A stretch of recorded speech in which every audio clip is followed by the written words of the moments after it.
This podcast is brought to you by iPlayHockey.ca. iPlay is the leading hockey insurance provider to coaches, camp instructors, spring and summer hockey leagues, and tournaments across Canada. If you need insurance for hockey, iPlay has you covered.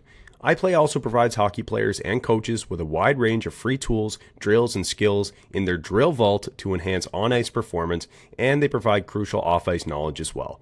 So if you need insurance for a hockey team, league, or camp, or if you just want to teach your kids some new drills, head on over to iPlayHockey.ca and check out their new website. What's going on, everybody? Welcome to episode 252 of the Boys in the Booth podcast. Cody Abrams and Melbourne with you, and this episode is going to be about scary starts. Can be scary good or scary bad. After all, Halloween is coming, so a nice tie-in there. But before we get to that, let's get into Core 4 stories. Here we go. Core 4. Core 4. Core 4. Core 4. Core 4. Core 4. Core 4. Core 4. Core 4. Okay, fellas, as per usual for Core 4 stories, got 4 newsy items here that we'll quickly go over, starting with Carter Hart. His 2-year contract with the Vegas Golden Knights, $2 million is the AAV on that deal. What are your thoughts? I'm still afraid to. I'm afraid to be the PR team in Vegas for this one. $2 million, though, in terms of a contract, if we're just looking at this in a vacuum, a hockey player getting paid to play hockey, that's a pretty good deal because Carter Hart, it could pay off there in Vegas, playing with a good team in front of him, good defensive team in front of him. He was always a decent goalie, never outstanding, but always had that ceiling of being outstanding. So interesting to see where he can come back to. Yeah, exactly. It's funny you brought this up, Harper, because I made a post on our socials today. Last episode, we were talking about this and whether or not Carter Hart could get a sniff for Team Canada at the Olympics, which we said and agreed that there was a resounding 0% chance that that's going to happen. But you know what? This is good for team and player. I think the team gets, they take a decent bet here. Goaltending hasn't exactly been a strength for Vegas over the past few seasons, despite what Adin Hill's been able to do and winning them the cup in 23. But yeah, and it's a good deal for the player too, who hasn't played in a couple of years and still gets, more than double league min. So I like the deal for both sides. Yeah, I'm a little surprised with the cap hit, to be honest with you, but good for him. Now he's got to prove it. He's got to be a good player, not only on the ice, but off of it. And just, take this new chapter in stride, and hopefully it makes him better and the Vegas Golden Knights better as well. So worthwhile gamble for sure. All right, fellas, number 2 here for Core 4, Lukas Reichel. Traded to the Vancouver Canucks for a 4th-round pick in 2027 going to Chicago. Chad, we were talking about Nick Robertson off air before we got going here, kind of one of those players who needs a change of scenery. Lukas Reichel was in that mix as well, and he gets a fresh start with the Vancouver Canucks. He is a guy who can play center or wing, and is a former 1st-round pick as well. So thoughts on the deal and maybe where Reichel could fit in on a Vancouver team that was looking to add some depth up front. Case? I like this move for Lukas Reichel. I think that he kind of needed a bit of a move. He was shoehorned into the Chicago lineup really early in his career and probably needed a little bit more seasoning and was put kind of straight into the top 6 into the fire. And it looked like at first this was going to work out, but it's slowly gone sour, and I'm glad he's getting a change of scenery.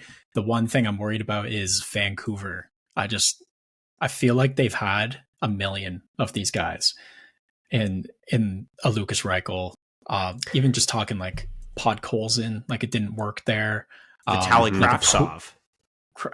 Kravtsov, Puis Suter. I know it's not exactly a 1-for-1 comparison, but kind of skilled quadruple A player. I don't know. The list goes on, and really I'd rather him not start over a guy like, I'd like to see them really give Lekkerimaki a long look in Vancouver, but Reichel, can play center and will play center here in Vancouver with all their injuries. So maybe it does work out for him. I just feel like I've seen this story before. I agree with you, Case. I feel like we've seen so many players of a similar ilk that Vancouver is taking a bet on that doesn't necessarily work out. I'm not saying that's going to be the case with Lukas Reichel, but this clearly points to Vancouver being a pretty desperate team, especially down the middle after the injury to Philip Hedl, and they're kind of just taking bets where they can, and that's why they sent a fourth off to get Lukas Reichel.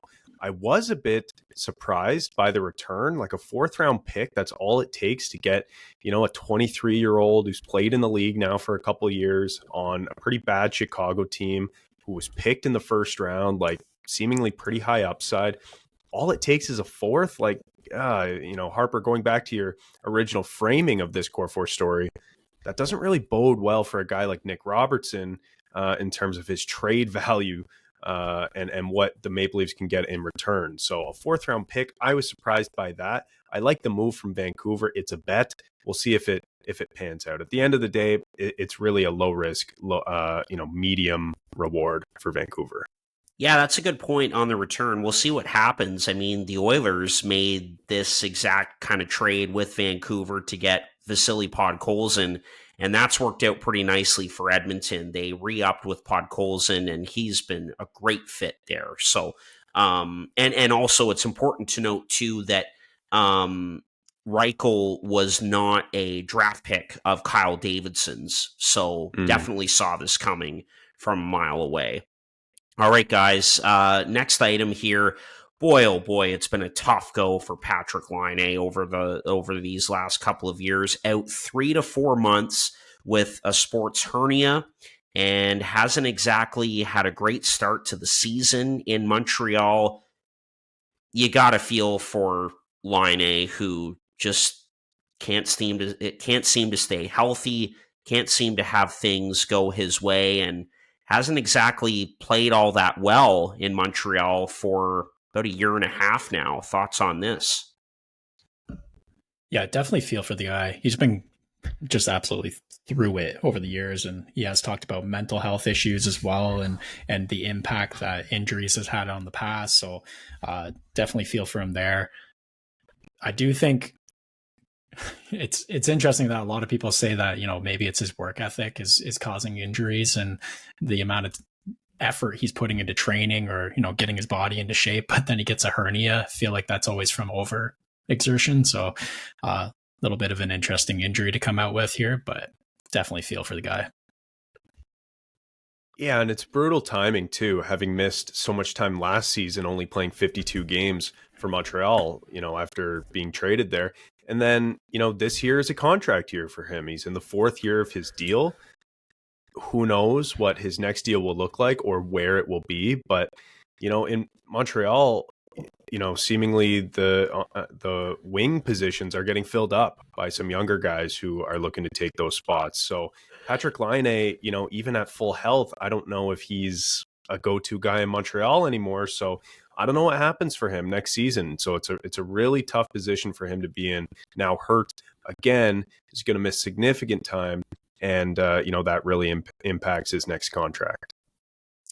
Yeah, with Laine moving forward and looking for a deal next season, kind of reminds me of Anthony Mantha a little bit, like just a guy who the last couple of years has gotten those 1 year kind of prove it deals, and he's on one again with Pittsburgh, and that's going well so far. And he's a bigger guy who we know can score, but consistency and staying healthy has been his issue. So I think it's a fair comparison for a guy like Laine as well. We'll get go ahead, point. Chad. Yeah. Last point on Laine here. It's just a crazy fall from grace. Like, when he came into the league, he was automatic, and like there was a real conversation leading up to that draft, the 2016 draft, if whether it's Laine first or Matthews first. I think everyone kind of knew it was going to be Matthews, but it wasn't, a total sure thing. And then they come into the league, Laine scores 36 and then 44 the year after that, 30 the year after that. And I remember games where him and Matthews were dueling, like a Line A hat trick in a game, Matthews couple goals. And it was like they were really on the same tier for the first few seasons of their career. And then to see where he's at now in terms of his production, his health, like how he's bounced around, everything, like it's quite a fall from grace. And you just hope that the guy's able to sort of get it back on his next deal once he comes back healthy, whether it's with the Habs or somewhere else. Yeah, definitely. That's a great way to put it for sure. And our final item here, fellas, for Core 4 stories, Brad Marchand's return to Boston earlier in the week. That was a wild finish to just a crazy game between the Panthers and the Bruins. The Bruins come back late, tie that game up, and then just a really unlucky bounce off of Andrew Peeke ends up in the back of their net, I believe, with 25 seconds left or maybe even less. The clock stopped as well, so they couldn't use the clock for the remaining dying seconds of the game. They had to go to a stopwatch or whatever. So my brother and I are watching it, and the announcers are like, and by our count, should be about 10 seconds left. I've never seen anything like that in a game. I know. But, going back to Marchand, he gets a couple of points. The Panthers win, and a really nice video tribute, in my opinion, one of the better ones that we've seen in a while. Very emotional in his return, and I just loved it. So just a thought on all of it in Marchand's return to Boston as a member of the Florida Panthers earlier in the week. Yeah, right there. There we go. There you go. You can see him crying on screen there. Go ahead, Case. Yeah, it's funny. It's even more in favor of the Brad Marchand rebranding, we'll call it, where everyone all of a sudden loves the guy, and this is just adding to that. I thought it was funny. The tribute was great, and it was, you always love seeing a guy like that who put everything into a team come back at the standing ovation, tear up a little bit, it moves you. But that end of the game, I tuned in for that one, and it was crazy. I'm like, oh wow, Boston comes back. Oh no, doesn't matter. And Paul Maurice's face when they came over and told him that they're going to a stopwatch and they can't fix the clock. I don't even think he said anything. I just think he kind of stared at them and smiled and was like, what? Yeah. He's like, the NHL. This is the NHL. What are we doing? Never here? seen that before. I mean, we're starting so NHL wild. games with no lights on now, so I was going to bring that up too. We've got no lights in the Saddle Dome. We've got no clock in Boston. What is going on in the NHL Mickey Mouse League right now? but yeah, you see Marchand return to Boston, and you wonder what the crowd is going to be like what the reception is going to be like for him. Are they going to boo him when he touches the puck? It never seemed like that was really going to be the case, just because he was so beloved in Boston. But yeah, to see him tear up and to see the crowd give him a standing O, that's just a guy who cares. That's just a guy who gets it, man. There's a reason why, Case, as you mentioned, there's been sort of a rebrand of Brad Marchand basically as soon as he left Boston. It's just, other fan bases are now seeing what this guy is like and why he's so beloved, and, when he was on Team Canada and whatnot. So yeah, it was just, it was great to see an all-time great Boston player, honestly. And he owns the Maple Leafs, and it pains me to say it, but that's just a guy who cares. And I love it. Yeah, absolutely. One final question for you guys on Marchand. Yes or no? Hall of Famer? I think he is. That's a tough one. Because you have to look at a lot of things, right? You have to look at individual accomplishments. How many individual trophies has he won? Any? I don't know. I don't think He's so. got the cup in 2011. No. His production is pretty good. I don't know. I think Case, if he wins Olympic gold in 2026, then I think there's a good chance he's in the Hall of Fame. That'd be 2 cups, captain of a team, tons of points, tons of games played. That to me justifies it. Yeah.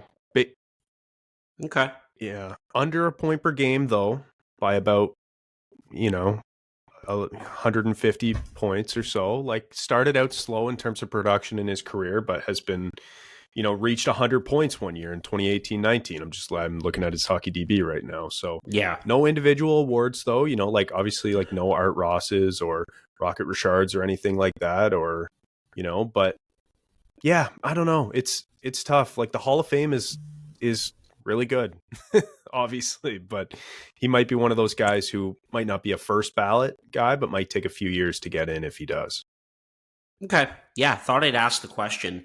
And when you look at his stats with the Bruins, like all time, I mean, he's up there in the top 5 and top 10 in some categories. So I heard Ray Ferraro say on the broadcast of that Bruins Panthers game earlier in the week that, these are Hall of Fame-esque type stats. So thought I'd ask the question. Anyway, fellas, that does it for Core 4 Stories for episode 252. Let's get into scary starts. Again, they can be scary good or scary bad. A nice theme for this episode ahead of Halloween. So let's get into it here. In Case, we'll start with you. I have a feeling I know where you're going with this one. BetterHelp is the paid partner of this video. The new year is a blank space for you to write a new story. BetterHelp makes it more convenient to get you started. BetterHelp is fully online, making therapy more comfortable and convenient. They carefully make sure therapists on the platform are well qualified, and their customer support team is there to help you if you have any questions. With over 7,000 reviews and a 4.5 rating on Trustpilot, BetterHelp is a platform you can trust. Your next chapter starts today. Get 10% off your first month of BetterHelp online therapy at betterhelp.com/boysinthebooth in paid partnership with BetterHelp. I'm actually gonna pull a reverse Uno card here and request that I go last, and you'll understand why when we get there. Oh, Didn't prep you for wow. that, but had to do it. Wow. That's okay. That's okay. Chad, why don't you start us off? All right. Well, if Casey's going to talk about his Devils, then, who are having an incredible start to the season, probably not, but I'm just teasing. I've got one here that I don't think either of you guys were going to pick, and that is scary start to the season, the Pittsburgh Penguins, guys. Oh. Okay, before you start, can I tell you who I thought you were going with? Yes. I said this off air. I said, I don't know what it is. I have an inkling that you're going to pick a Western Conference team looking to make the playoffs off to a really good start. I swear to God, I thought you were going with Utah. I really did. But you're going with Pittsburgh. So I did think about Utah. They are, I believe, 5-0 since they introduced Tusky, their mascot. You guys have seen Tusky, obviously, his big entrance and whatnot. So 5-0 since introducing Tusky. And yes, they've been absolutely cooking with gas to start the season. But no, for a scary start, I've got the Pittsburgh Penguins and an honorable mention that I'll get to after. But guys, I picked the Pittsburgh Penguins as a team who is starting the season in a scary manner because they're 6-2-1 right now when they're supposed to be tanking for Gavin McKenna. Like, they're supposed to be the only team in the NHL, supposedly at the start of the year heading into the season, that is truly tanking for Gavin McKenna. And they're 6-2-1 out of the gate. They're sitting in 5th in the NHL right now, 2nd in the Metro behind only Casey's Devils. They've scored the 5th most goals for in the league. They have the 10th best goals against, 4th best goal differential. They're getting goaltending. Malkin has turned back the clock. He's got 14 points in 9 games. Sid is just as good as always. Brazeau has 9 points. Mantha, who you mentioned earlier, has 8 points. Like, they're getting scoring here, guys. Like, I don't know what's going on, but I'm starting to think that maybe we were a little too harsh on the Pittsburgh Penguins coming into this season. There are some underlying numbers here that point to maybe some of this is just luck, and it's going to turn around, and they actually will be, towards the bottom of the league by the end of the season. But yeah, to be 6-2-1 out of the gate to start this season, boys, when they're supposed to be the only team tanking for McKenna, that's scary to me, and that's why I picked the Pittsburgh Penguins. What do you guys think? Yeah, it's scary, especially if you're a fan of the Metro Division. But just wanted to say, like, you guys were putting them dead last. I said Philadelphia sucks, and that you never count this team out as long as Crosby and Malkin are around. Well, here they are. Did not expect this start. This is scary, and I can't believe it. But I mean, you watch the NHL Face-Off episode with Sidney Crosby, and this does not shock you one bit. Yeah, exactly. And that's a guy who doesn't want to lose. Yeah, that's right.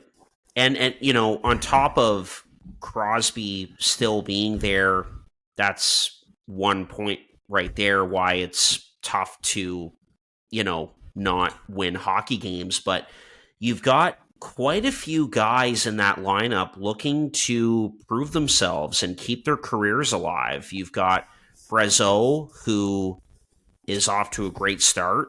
And I, say this jokingly, but could happen. Like, can't wait to see Brazeau keep this going potentially and then get dealt for a first at the deadline.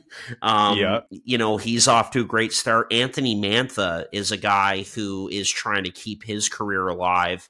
There's a guy like Ryan Shea on the blue line who has played very well quietly for this team, and they've got some good young talent in that lineup. Ben Kindle, who we didn't really know when they drafted him in the first round, ends up making the team as an 18-year-old, and he has not looked out of place by any means. And, yes, management would love to have Gavin McKenna. I mean, the fit is definitely there, but again, like Case mentioned, when you still have Sidney Crosby, Evgeny Malkin, Rickard Rakell, and the list goes on, like, they really haven't fully teared it down yet. So when you still have those guys, Crosby number one, obviously, it's going to be tough to just completely bottom out. They're off to a great start here, and it's not a surprise with some of the names that we've mentioned. I am expecting things to come off the rails here at some point, but who knows, man? They could end up getting in. Don't know how much management would love that, but when you've got the players on the ice that you do, you cannot be surprised by this result.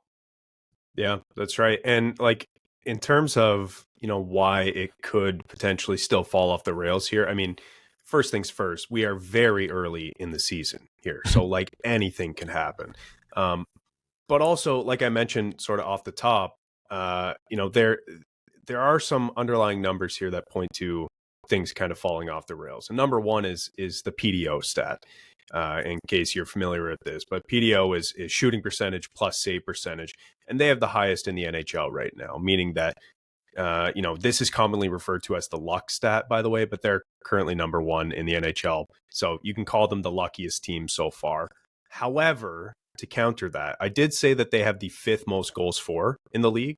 They have the fourth best expected goals for as well. So it's not like they're totally shooting the lights out above expected. I think what it comes down to is their goaltending has been really, really good to start the year, despite the fact that they're still giving up quite a few grade A's per game. So I would expect the goaltending to level out a bit. And when that happens, I'm sure the wins will start to go down as well. But at least out of the gate, like, to me, this was very scary, and I had to bring it up. Yeah, the PDO stat, we bring it up a lot because I think it is reflective many times. But when 5 years in a row, you're talking about one team being high in the PDO stat, it starts to take luck out of the conversation. You start thinking maybe these guys can just finish. Like, maybe that's what Pittsburgh's got. They just finish, because I feel like we're talking about them in PDO every single year. But it's shocking when you look at the lineup, because there's 2 or 3 guys you expect to finish on this team, but it's not full of household names anymore. Yeah. No, definitely. And to wrap up on Pittsburgh, like, what happens if they are 5 games above 500 and sitting at like 4th in the Metro or something at the trade deadline. What do you do? Like, do you still unload Rust, Raquel, maybe Brazeau, like Mantha, like, or do you keep them, get into the playoffs, and try to, win another one with Sid and Malkin? Like, what do you do in that situation? It's not an easy question. That's tough. I feel like if you do that, you got to trade Crosby while you're at it. So that's an ownership question at the end of the day.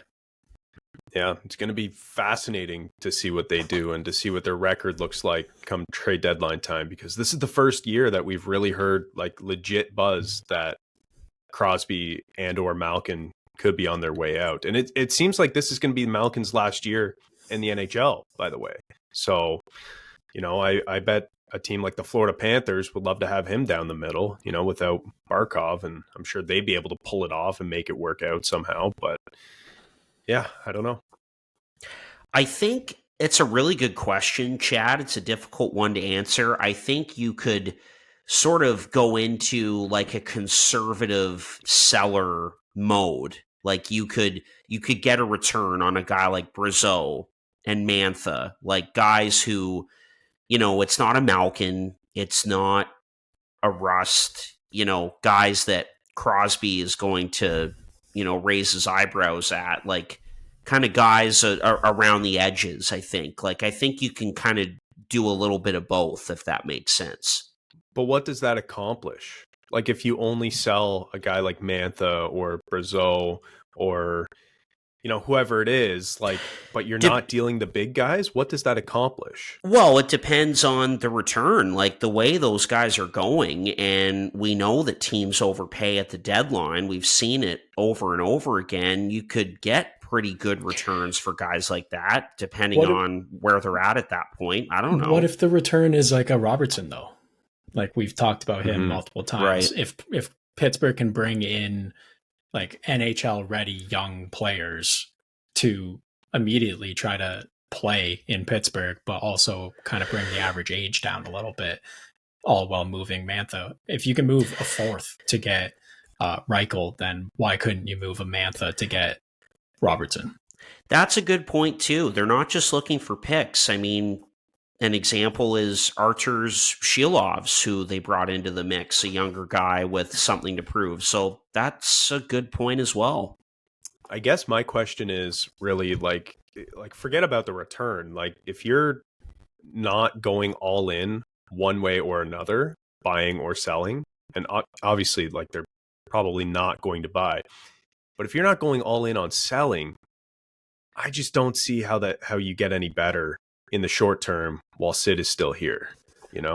That's my only gripe with that scenario where they're a conservative seller. Yeah, fair enough. No, I totally get it. It's not an easy question to answer. And like I said, I'm expecting things to come off the rails here, but who knows with this team and the personnel that they have on that roster. Yeah. Definitely. Chad, you said you had an honorable mention, by the way. Yes. Should I save this for the end in case one of you guys take it? Okay. Sure. I'll save it for the end. Case he's nodding. We might be thinking the same thing. So, Case, do you want to go last, or do you want Harp to go now with his scary start to the season? Harp, go ahead. We interrupt this podcast to tell you about one of our favorite partners, Sign Up Expert. If you're a sports bettor, whether brand new, casual, or hardcore, listen very carefully because this ad is for you. Guys, line shopping for the best odds matters, and that's why any profitable sports bettor needs to be using multiple sports books to maximize their profits. Thankfully, there has never been a better time to get signed up, and we are here to connect you with the best promotions industry-wide. When you use our link at signupexpert.com/boysinthebooth, you can get access to all of the top sportsbooks in your region, along with a review of each platform and its unique benefits. Most importantly, all of these sportsbooks have valuable sign-up offers for new users. And when you register through our link, you will automatically receive the top offer at each one, allowing you to start line shopping with an enhanced bankroll. Guys, it's simple. When you use multiple sportsbooks, you ensure that you can always access the best available odds, which is key to successful and profitable sports betting. So, If you want to take advantage of these incredible benefits and support our brand at the same time, please consider signing up for your next sportsbook through our link in the description below, signupexpert.com/boysinthebooth. If you're planning on signing up for a new sportsbook anyways, you might as well use our link and support the boys. So, one more time, that's signupexpert.com/boysinthebooth. All right, man. Well, I'm going in a negative direction here, and I've got the shirt on here. It is the Calgary Flames, and I know I just talked about the Flames, but I'm going to talk about them again for this because they certainly fit the mold of a team that has had a scary start, but a scary bad start. 8 straight losses since their first win of the season. We knew that this team overachieved last year, almost making the playoffs, and we knew that things were going to kind of come back to earth a little bit with this team. But 1-7-1, I did not think it would be this bad out of the gate for the Calgary Flames. And I totally agree with the kind of thing that we talked about last week, I believe, with this team. They do need to embrace being a lottery team because they do not have that one guy who can take over a game. And so that's what they need to do. They can't score. And part of the reason why I wanted to bring up the Flames again is not only because of their record, but because as we are recording, they announced today that Matt Coronado was going to be a healthy scratch ahead of tonight's game against the New York Rangers. And that's a little concerning because here's a young core player that you have committed to long-term that is struggling to start the season, and you're choosing to keep out of your lineup. And we know the story with the Flames, a lot of veterans on long-term deals that kind of handicap them a little bit. Jonathan Huberdeau obviously being number one. But, just moving forward, I just wonder how worse can it get for this Calgary Flames team? And so didn't expect them to be a playoff team coming into this season, knew that things would come back down to earth a little bit here, but I didn't think it would be 1-7-1 out of the gate. And so that's why I've got the Calgary Flames brought up on this episode for a scary bad start to the season. Least goals for in the league and the 4th most goals against is a bold way to play hockey, and a recipe for a lottery team, which we've talked about ad nauseum at this point, that they need to pick a direction, and the direction is to rebuild. And this is just proving it now. So the one big difference between this season and last is Dustin Wolf has found himself dead last in goals saved above expected, getting absolutely lit up, and has allowed the most goals out of any goalie in the NHL. So he hasn't carried them like he did last year, and they can't score, and they don't have that guy, like Harp has said. So it's, at least they have their direction now. Yeah, they have their direction, but boy, like you guys have both alluded to, it seems like, Dustin Wolf was the stitching, the very thin, low quality stitching holding this thing together here, like holding the jacket that is the Flames together here. That's a poor analogy. That's just the first thing that came to mind. But he was holding this team together, and this year it hasn't been nearly as good. And he made comments the other day, like I'm sure you guys saw those comments. I just pulled it up. He said, I can't generate offense. I do my job. I try to keep the puck out of our net, and I hope that our guys can generate a couple. And that was Dustin Wolf following the Flames' 7th straight loss. I saw as well, Harp, like you mentioned, that they scratched Coronado. Just signed him to that 7-year deal, 6.5 per, and you're getting scratched. Like, first of all, like that's, I can't believe that. That's, backing up a few years, that would be like the Leafs scratching Nylander after they just signed him to his 7x7 or whatever, which it just, you kind of don't do that. Like, I feel like that's sort of an unwritten thing, like with your new young superstars, like you just don't scratch them. And then the Wolf comments, guys, like, oh, I just hated those. Like, yeah, he was good last year. He was an AHL goalie of the year 2 years in a row. But man, like, you can't be saying stuff like that when, as Casey alluded to, you've got the worst goals saved above expected in the league. You've allowed the most goals in the league against.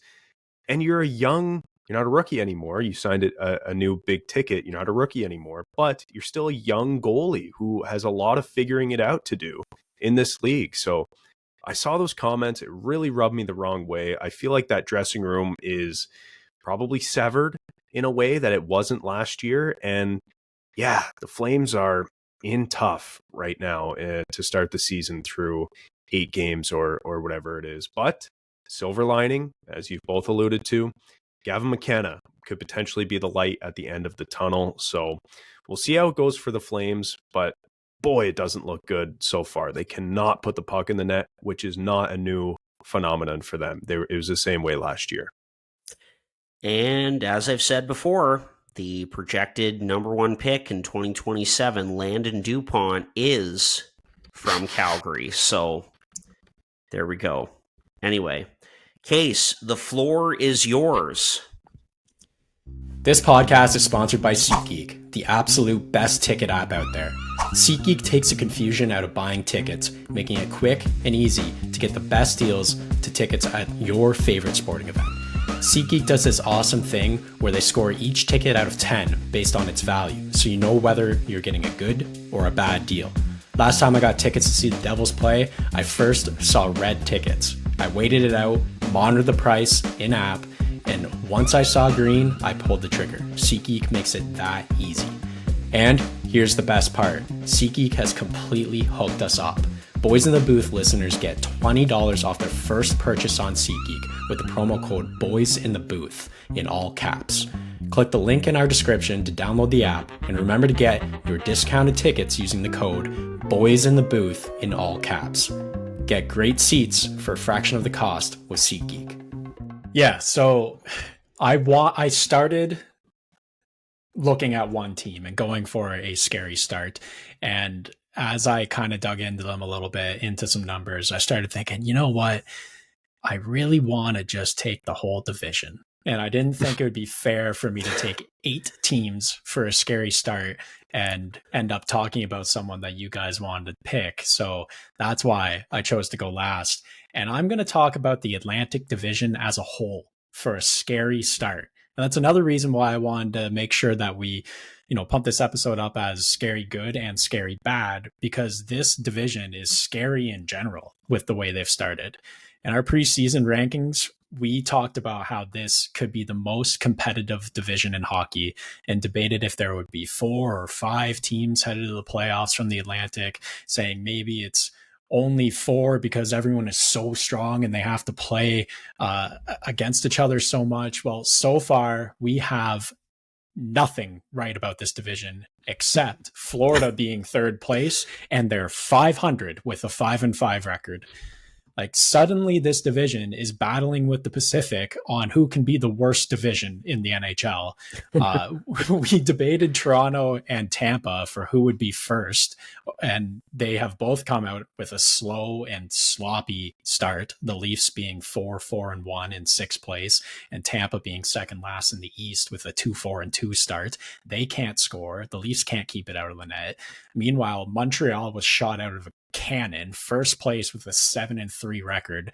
They're leading the league in goals. That top line is disgusting. Caulfield won't stop scoring, and really it's scoring up and down the lineup with that team right now. Like, they have 14 guys with 5 points in 10 games or more.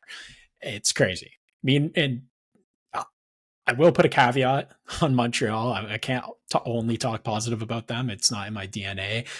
They haven't really been beating great teams in that 7-3 record. They even needed OT for 3 of those 7 wins, including Seattle, Calgary, Nashville.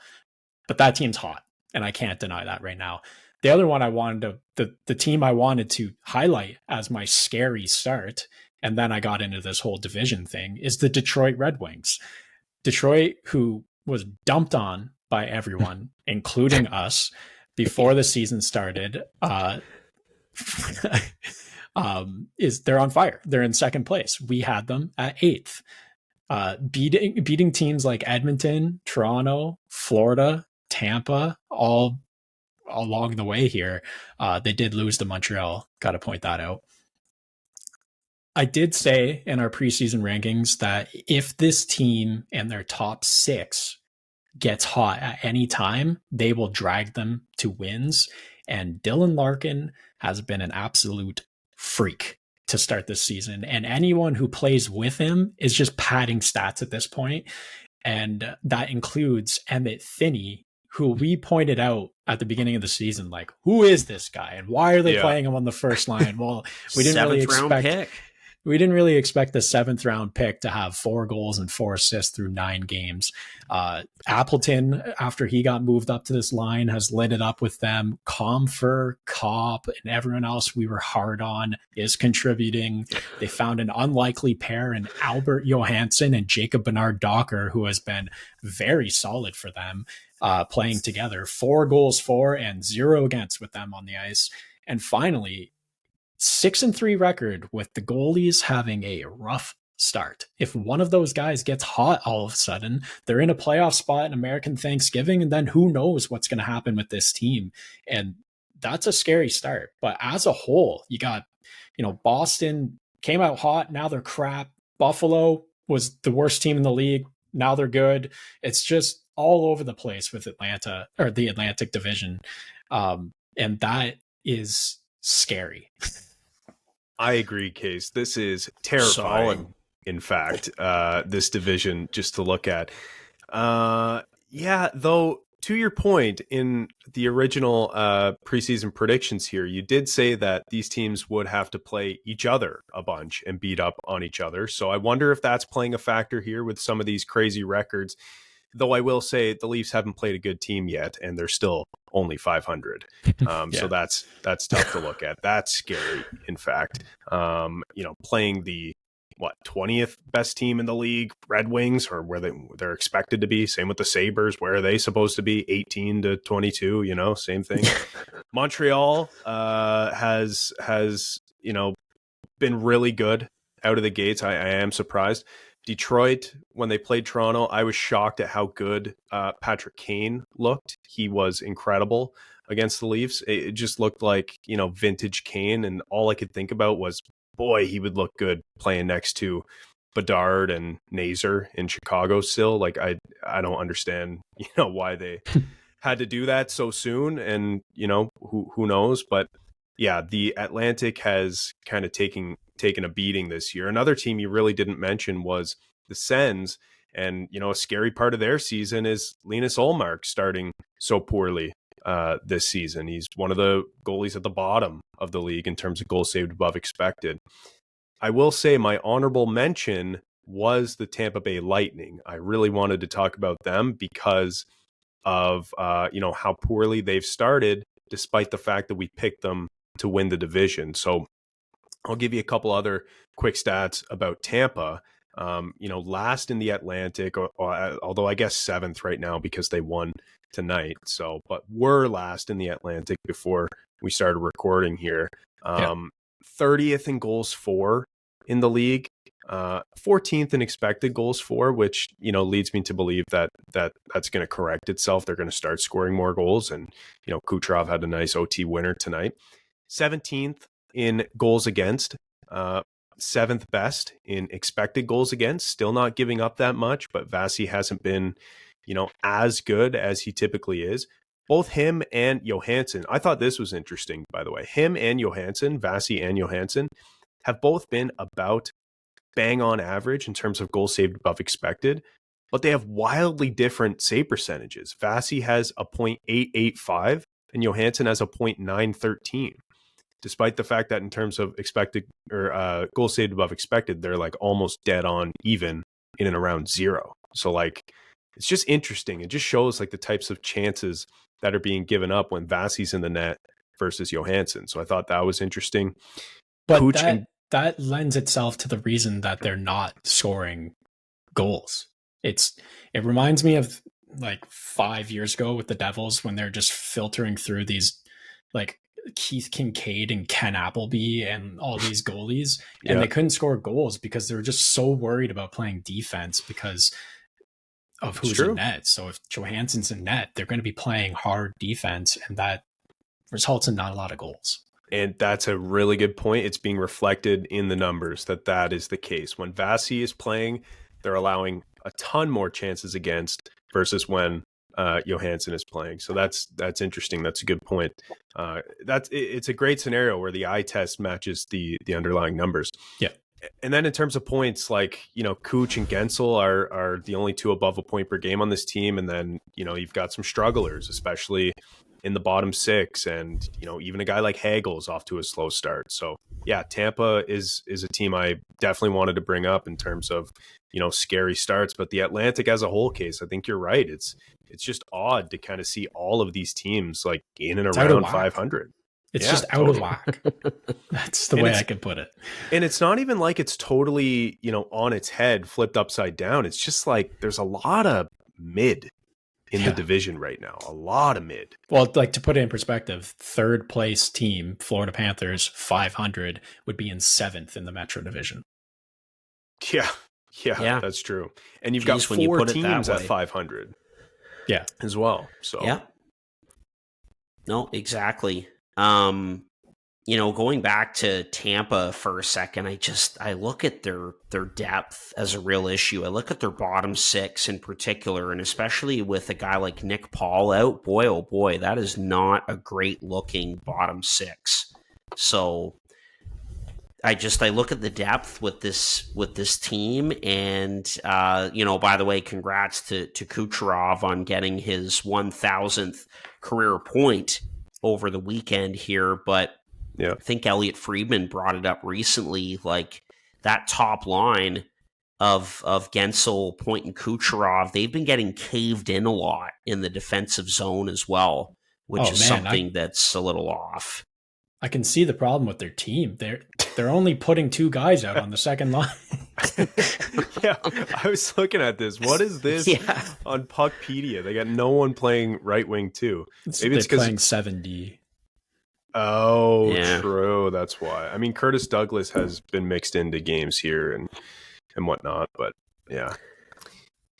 Weird start. That's for sure, boys. Definitely. And, Case, first of all, great pick for, scary start here, the whole Atlantic. Mm-hmm. It is all out of whack, but I do love it. Not because I'm a Buffalo fan, but because, like, there's a real opportunity here for a huge shakeup in this division. And it's going to be interesting to see where we're at that sort of American Thanksgiving deadline in this division in particular. So again, this is a big opportunity for teams like Montreal, Detroit, Buffalo, Boston, who did beat Colorado over the weekend, but they've come back down to earth as expected. So it's going to be interesting to see. We expect more out of the Leafs. Florida, even though they're banged up. Tampa as well. We expect more out of them. It's going to be fascinating. Great pick. Thanks, Harp. Even the Sens, man. Like, we talked about the season they have to have, and then they came out and were like, oh, it's an absolute stinker. They're going to have a bad start again, like they always do. What do they look like without Brady Tkachuk? And we're all sour on them. And then the last 3 games have been, they dumped on Washington yesterday. They beat Philly the day before that, and they went to OT against the Edmonton Oilers. So, like, all of a sudden, they're a 500 team as well, and playing just fine. So this is what I mean, though, is this division's just, I know we're only 8, 9, 10 games in the season, but it's just been so inconsistent, out of whack, up and down, inside out. A lot of goalies there in the bottom 15, bottom 14 from the Atlantic Division there. Yeah. James. So yeah. A lot of goalies there. Montembeault, Marilinen, Stolars, Corpusalo, Allmark, Primo, UPL, so yeah, it's not hasn't been the greatest start for goalies in the Atlantic, and I guess that's a big reason why a lot of these teams haven't started well. But but we'll see how the season goes on. Harp, you were mentioning the American Thanksgiving stat. We'll do an episode this year in and around American Thanksgiving talking about teams who are potentially out. Forget the exact stat, but it's like at American Thanksgiving. Yeah, you got it? I can give it to you right now. Yeah, it's so on November 1st at American Thanksgiving in the cap era, teams that are 4 points or more out of a playoff spot at that time have like a 12% chance of making it. So okay, so it's starting to become late early. you said two things though. November 1st and American Thanksgiving. Those are different. American Thanksgiving is at the end of November. So it's for November 1st. I apologize. Yes, and I was going to point that out because that's a stat that Elliot Friedman goes to now. Is instead of the American Thanksgiving date, he goes to November 1st and says, "Listen, like this occurs even earlier than we have traditionally thought." I mean, we're still going to do our episode on American Thanksgiving, but 4 points out on November 1st. It's less than 15% chance that teams in the cap era make the playoffs. But so it comes quick. You're right, and I wanted to point that out. Yes, thank you for clearing that up for me. My goodness, feel it a bit after that, but I mean. It just goes to show that there's a metric right there that's been moved up even further. It just goes to show that there's no more easing into a season anymore. Like the pressure starts right off the bat, and getting off to a good start is so important to set the tone for how the rest of your season could go and your playoff chances. So anyway, teams should just try to win 8 in a row after they lose their first one. That's what they should be trying to do. I don't know why everyone's not trying. There you go. Yeah. Honorable mention. The lights behind me, red herring, because I wanted you to think I was going to talk about New Jersey, but really that's for Detroit and Montreal, and I didn't do red, white, and blue because I'm not fucking doing that. But that's right. Anyways, the Devils, scary start, but it's not scary because this is what we expected. Why would I call it scary? It's scary for other teams. Scary for other teams' case. A Rangers fan, I guess. Yeah. Scary if you're the Leafs and you play the Devils and they skate laps around you and make you look old. Yeah. Boy. That was the PB&J duo there were just skating laps in the offensive zone all game long. Yeah, and Chris Tanev and the rest of the immobile Leafs blue line were in quicksand, unfortunately. But I don't know. That was a tough one to watch. I think a lot of these teams in the Atlantic are going to get better as the year goes on. I'd be willing to bet that our season predictions are closer to what we thought they were going to be by the end of the season than it looks right now. But scary starts in the Atlantic for sure. Absolutely. Just that, Case, you mentioned the Rangers there for a second. I just thought of this. A team that couldn't score on home ice. Then they score 5 finally at MSG and lose to the San Jose Sharks. Was that the night that Celebrini had 5 points? Yeah. Oh my and so get this. I saw this too. Again, this is just a funny little side note here. The last time Celebrini was at Madison Square Garden, leaving the rink after, I think that it was a bus hit his car or something, and San Jose lost that game. And then a year later comes back 5 points. They get their first win of the season and beat the Rangers. So pretty funny turnaround there. Assuming he didn't get hit by a bus the second time. So that was the real difference. That was why. I said I wouldn't put the red, white, and blue lights on behind me, but I do need the Rangers to win for fantasy's sake tonight. I got Shesterkin in a close matchup here. So, shit. I gotta admit, I have been bad with fantasy this year, not paying attention, and it doesn't help that Yahoo doesn't have the set your full lineup for the week button. Bunch of Yahoos over there. That screwed me yesterday because I said it the other day. And then I went to look at it last night, and all of a sudden McCann on the IR is starting right wing and Stutzel's on the bench getting a couple points. I'm like, great, I'm going to lose because Yahoo won't, I have to pay $5 a month or something to set my lineup a day in advance. Ridiculous. Not worth it.